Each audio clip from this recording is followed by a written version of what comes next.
Assalamualaikum. Hari ni saya pergi ke hospital sebab ada tempahan uh, tiga tiga bukit untuk pertukaran nurse.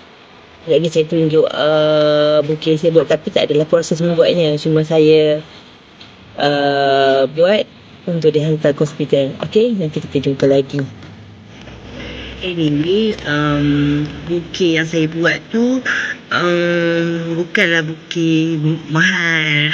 Saya buat bukit yang paling ekonomi sekali sebab dia tempah tu on the spot. So saya kata dah, saya ada apa yang ada kat rumah je, so dia pun okey. So saya buatlah satu 3 bukit untuk farewell kawan-kawan nurse tu. Nanti saya tunjukkan apa bukitnya. Okey, dah sampai setakat ni, rasanya boleh dah korang subscribe dan tekan butang loceng untuk notification. Okey, bolehlah follow saya. Sampai-sampai tu kita tengoklah media hasil yang saya buat. Okey. Okey, waktu penyerahan bukit tu pada kawan saya Azhar. Terima kasih Azhar.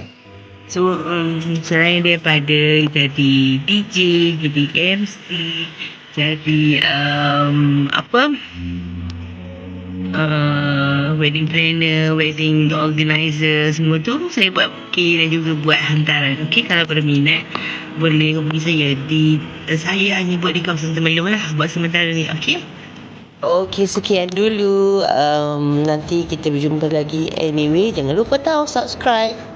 Terima kasih pada yang menonton sampai habis.